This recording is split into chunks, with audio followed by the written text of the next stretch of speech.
হাত নিয়ে ওনার মানে হাতে ছোঁয়াইলো, যন্ত্রতে ছোঁয়াইলো, ছোঁয়ার পর আমিও ধরতেছি। মানে এতটা ভালো লাগতেছে, আমার হাজবেন্ডটা যতটুক বড় তার থেকেও অনেক মানে অনেকখানি বড় ওনারটা।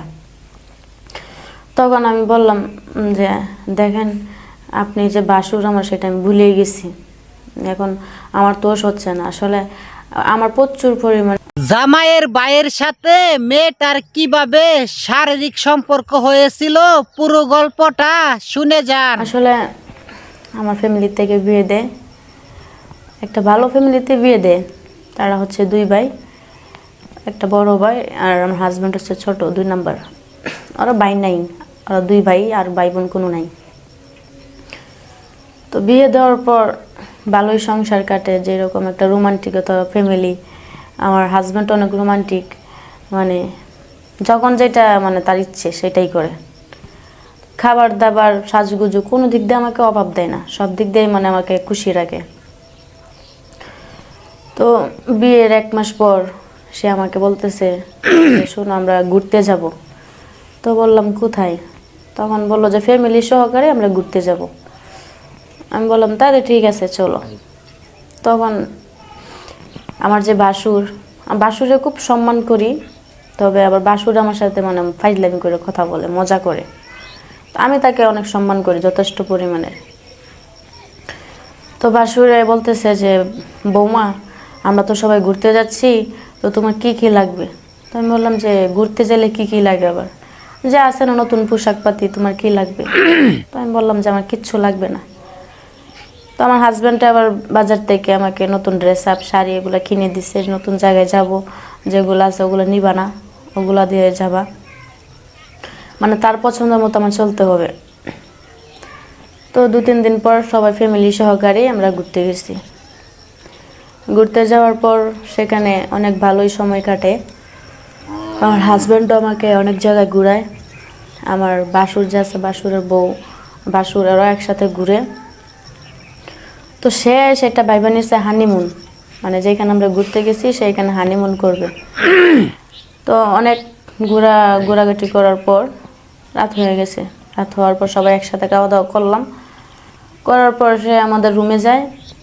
তো স্পটই, মানে যেহেতু একটা পার্কের মতো, সেখানে একটা স্পট, সেটা ভাড়া নিচ্ছে। রুমগুলো এত সুন্দর, মানে আমাদের যে বাড়িতে যে বেডগুলো আছে তার থেকেও অনেক সুন্দর, তুলা নরম, মানে বসলে অনেকখানি মানে কোমর পর্যন্ত যে ডাইবা যায় এরকম সিস্টেম।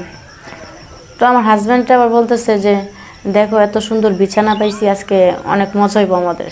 তো আমি বললাম যে তুমি যে কি বলো না, সব দুষ্টামি। তো এই কথা বলার পর সে মানে যে আমার দুষ্টামি তাই না, এবার দেখাচ্ছি মজা। তো সেই কথা বললে আমাকে জড়ায় ধরে আবার শুয়ে পড়ে। শোয়ার পর মানে যেটা হয় আর কি, তার মনের মতো করলো, ইচ্ছা মতো করলো, করার পর বলতেছে এবার দেখছো আমি না মজা করি তোমার সাথে, এখন সিরিয়াসলি করছি।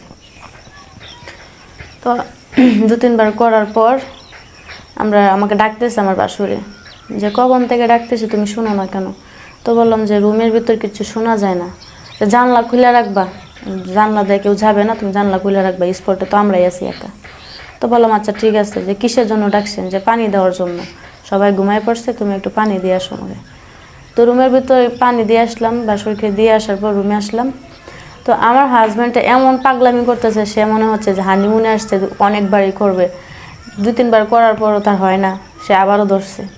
বাসুর সেই জানলা যে খোলা রাখছিলাম, সেই জানলা দিয়ে সব কিছু দেখে, যে একবার খাটের উপর করতেছে, অর্ধেক হামায় যাইতেছে, টেবিলের উপরে বসায় করতেছে, ওগুলা দেখছে।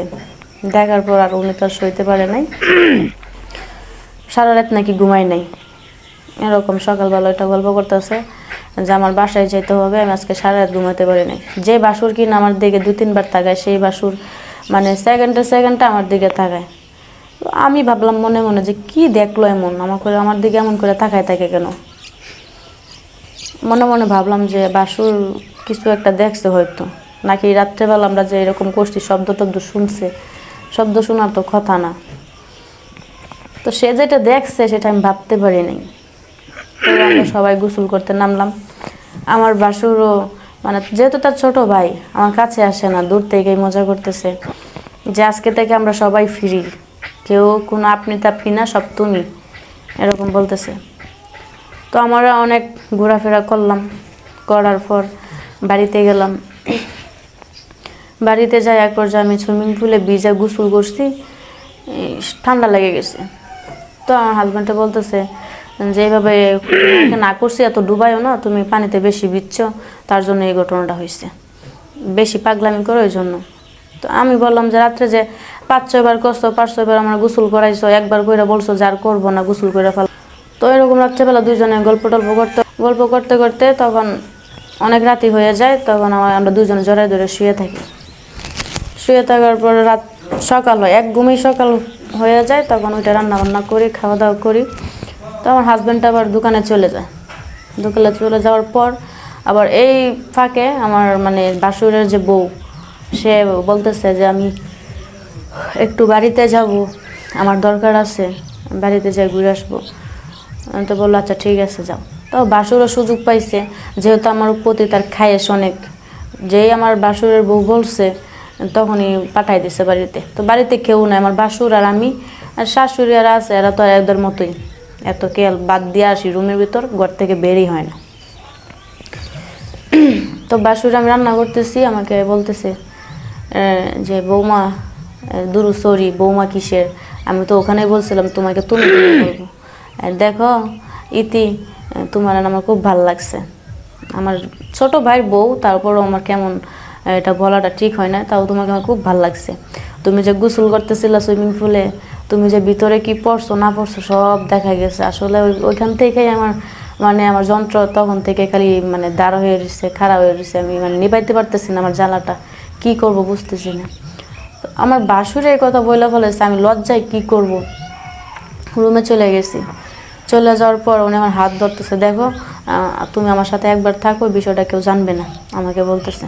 আমি বললাম যে না, এটা কেমন কথা কোন, আমি আপনার ছোট ভাইয়ের বউ, এগুলো আমি পছন্দ করি না। যে দেখো পছন্দ করো বা না করো, তোমার প্রতি আমার অনেক খায়েশ, সেটা যদি আমি না পাই তাহলে কিন্তু আমি আমার এই যন্ত্র যে খারাইছে আর থামবো না।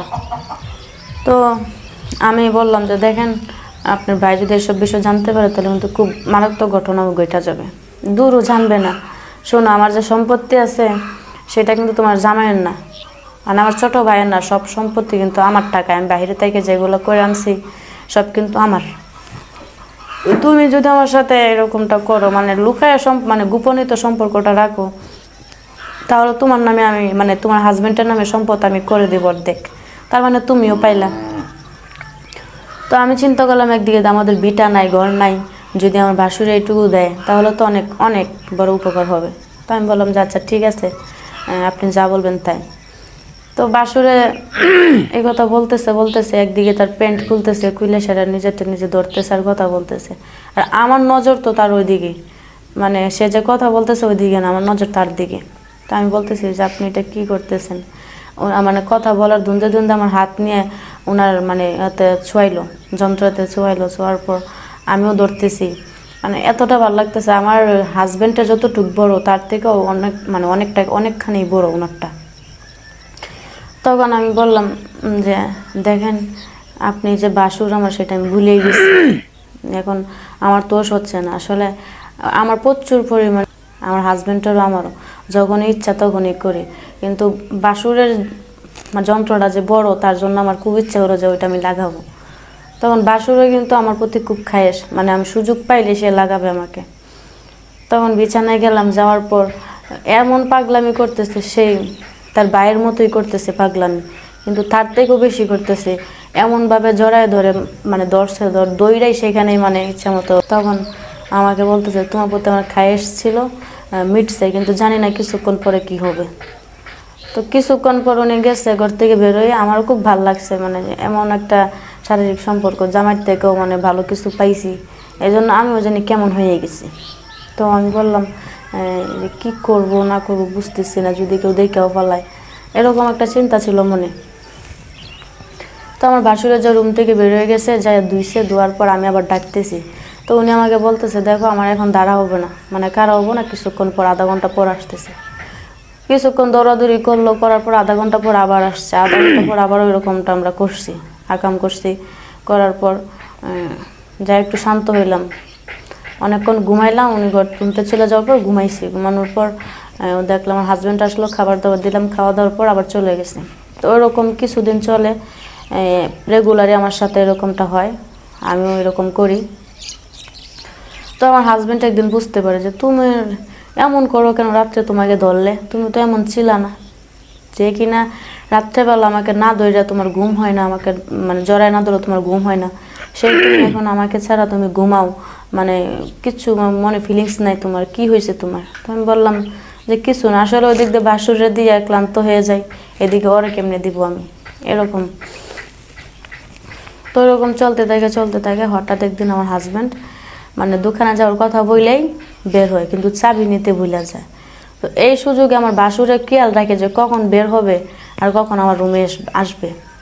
তো যখন বের হয়েছে তখনই আমার বাসুর রুমে চলে আসার পর মানে হুড়াতাড়া করে কাপড় চোপড় খুলতেছে, এই চুমাচুমি করতেছে, আর আমার স্বামী ওই দিক দিয়ে চলে আসতেছে চাবি নেওয়ার জন্য। তো যখনই করা শুরু করলো তখনই আইসা দেখে যে এই অবস্থা, মানে ছোট ভাই কি বলবে বুঝতেছে না, লজ্জায় মানে রুম থেকে বের হয়ে গেছে। আর আমার ভিতরে যে মানে ইয়াটা ঢুকানো ছিল সেটা ঢুকাই ছিল, বের করে নাই। তো অবাক হয়ে তাকায় রয়েছে। তো এমনি ওনারটা মানে বয়স ছোটো হইতে হইতে এমনি বের হয়ে গেছে। বেরোর পর আমি মানে খুব ভয় পাইতেছি যে এখন কি আমার কি হবে, মারধর করবে কি না, নাকি ছাইড়া দিবে, এরকম একটা ছিল যে গ্রাম এলাকা জানবে। আমার হাজব্যান্ড আবার একটু মানে পাগলা টাইপের, যেটা বলেই। তো আমি দৌড় পাইরে যাই, ওর পায়ে আমি ধরে মাপ চাইতেছি, সে আমাকে লাত্তি মেরে ফেলাই দিছে। যে শেষ পর্যন্ত কিনা তুমি আমার বড় ভাইয়ের কাছে, মানে বাসুর মানে বড় ভাই, নিজের আপন ভাইয়ের মতো, তুমি এটা কি করলা? আমার ভাইকে তো আমি কিছু বলতে পারবো না, আমি বাড়ি থেকে চলে যাব। তখন সে মানে সেই এক ড্রেসে বাড়ি থেকে চলে আসে, কই আসে জানি না। তবে আমি যেই জায়গায় আমার হাজব্যান্ড নাই সেই জায়গায় আমি থেকে কী করব। সেখান থেকে আমিও চলে আসছি আমার বাপের বাড়িতে, কিন্তু আজ পর্যন্ত আমার বাপের বাড়ির লোক জানে না যে আমি আকাম কুকাম করে ধরা খাইছি, আমি চলে আসছি, আমার হাজব্যান্ডই জানে। তো আমার হাজব্যান্ডটা এতটুকু ভালো ছিল যে আমাকে তালাকও দেয় নাই, এখনও পর্যন্ত কিচ্ছুই জানাই নাই। আমার সম্পূর্ণ বিশ্বাস আসে মানে সে আমাকে মেনে নিবে আবার। তো আমিও সবার কাছে সেটাই মানে চাইবো, সবাই দোয়া করবেন যেন আমার হাজব্যান্ড আমার কাছে ফিরে আসে। আমি একটা ভুল করে ফেলছি, আমি স্বীকার হয়ে গেছি আপনাদের সামনে, এমনকি তারে শোনানোর জন্য আমি শিখে যাচ্ছি। যদি আমার প্রতি একটু মায়া থাকে অবশ্যই চলে আসবা তুমি, আমি তোমার জন্য অপেক্ষায় আছি।